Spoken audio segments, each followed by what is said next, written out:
To hear Senator Tim Scott's response to the President's speech.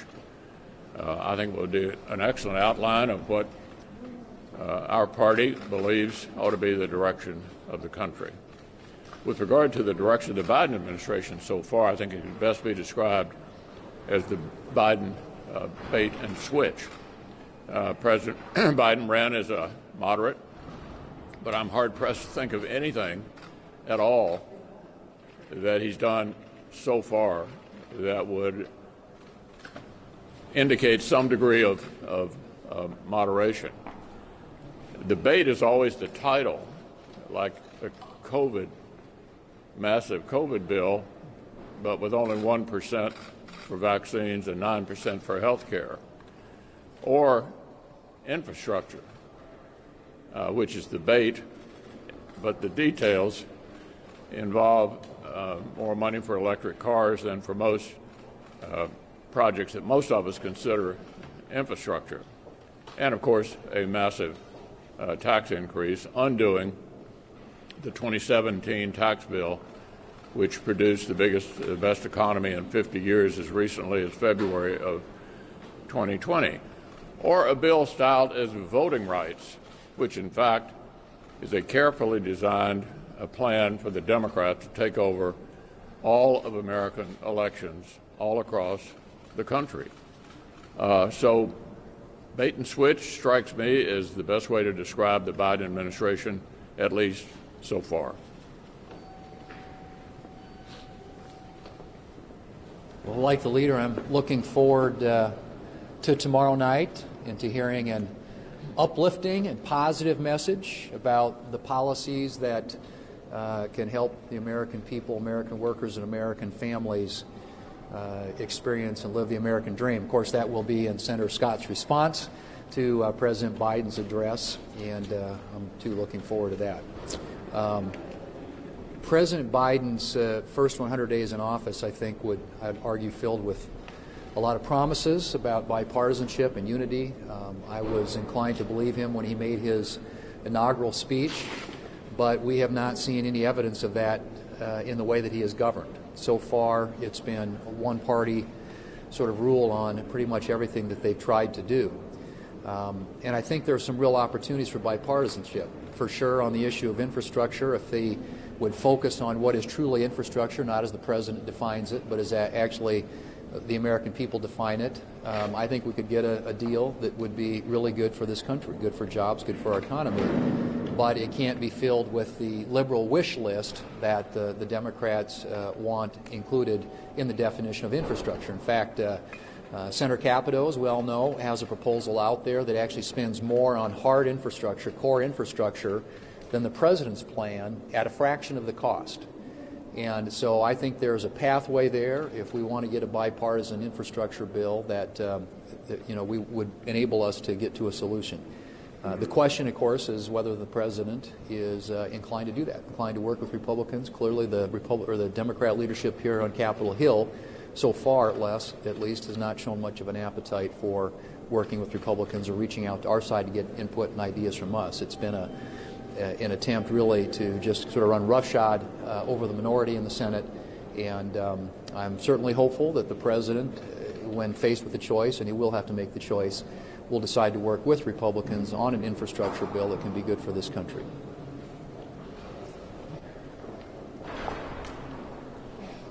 Well, tomorrow night when the President addresses the nation, he usually stands behind the seal of the President. But it really ought to say tomorrow is not seal of the President. It should say sold out to progressives, because that's what President Biden has done in his first 100 days of office.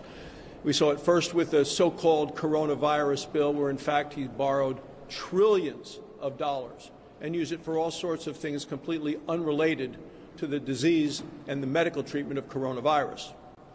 Now the President is promoting another big spending bill under the guise of infrastructure, where only 6% of the money goes for roads and bridges, and there's more money for electric vehicles than there is for roads, bridges, highways, ports, airports, and waterways combined. So what then is Act 3? Well, Act 3 of this socialist spending spree is free everything, free child care, free college, because President Biden has turned over the keys to the White House to the far, far left wing of his party.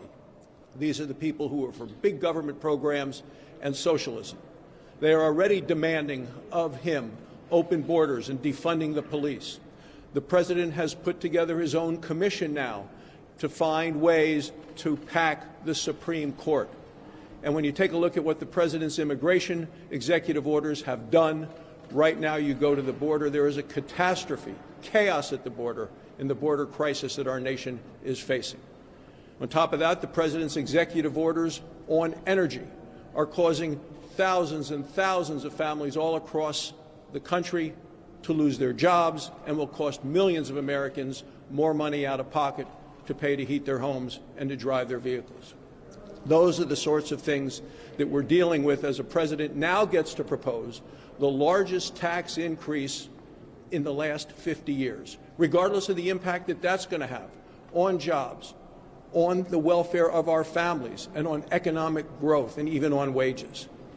So President Biden has lost all credibility with the American people when it comes to working in a united way or in any way bipartisan. Shelley Moore Capito. Senator Capito has done an exceptional job outlining her roadmap and our GOP roadmap for infrastructure. And it started with her actually defining for the American people what is infrastructure. And you know what? Her definition matched up with what many Americans define as infrastructure. And so we have a solid plan laid out in front of us. And what we need to do is, of course, continue those discussions with Democrats. And we feel that this is really important because the American people believe that an infrastructure plan is something that we can do in a bipartisan manner. We proved this in the last Congress. Now, Senator Capito's bill is actually based upon a plan that we passed out of EPW, a committee that I sit on, last Congress unanimously, 21-0. It sounds like a pretty darn good starting place for infrastructure. So I do hope that Democrats will join us in this effort instead of buying into that $2 trillion plan that focuses very little on infrastructure and more on liberal policies and wish lists. And then, as everyone else has stated, I am really looking forward to hearing from Senator Tim Scott tomorrow evening. He is the right voice at the right time, and he really has lived an American dream. Now, Tim will, of course, promote a lot of discussion about how we unite our country, and that is really important at this critical time. So I do anticipate that his message will focus on the GOP and what we bring to Americans, and that is freedom and prosperity and economic growth and the exceptionalism of America. His voice, his attitude is one of optimism. It is a voice of unity, which is exactly something that the Democrats have turned their back on. So at least we can finish out the night tomorrow evening with a level of optimism that I think many Americans are really hungering to hear.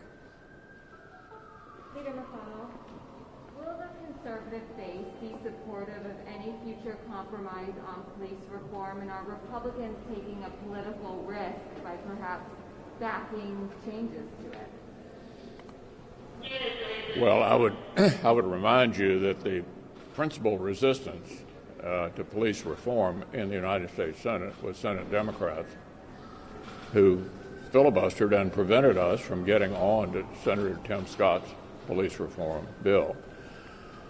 I believe he has said to all of you that discussions are continuing, but I do want to make note of something that I think some of you have observed.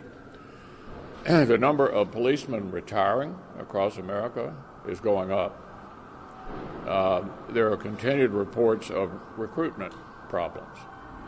And I think the heart of that is related to whether individual police officers who make a living busting up fights and engaging in physical activity to keep the peace are going to be individually liable for those actions. I think that's a sticking point Senator Scott has talked about repeatedly.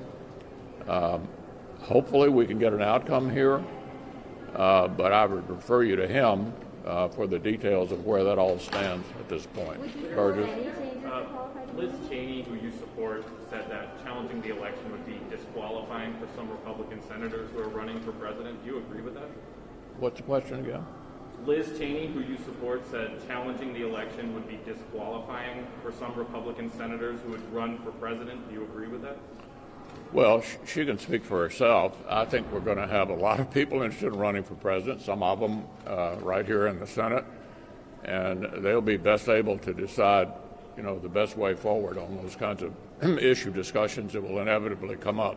Senator Cornyn said last week that he's come around to the idea of moving a standalone bill for Dreamers, for basically for people in the DACA program. Are you open to possibly a standalone bill to help the Dream? Well, all I can tell you is that everybody is sympathetic with the DACA issue, but as a practical matter, given the crisis at the border, by any definition of what a crisis is, I can't imagine that we would take up an immigration-related bill, no matter how worthy it might be, without insistence on our part that we address the obvious crisis at the border that is directly related to what appeared to be an invitation by the new president to come on up. Thank you.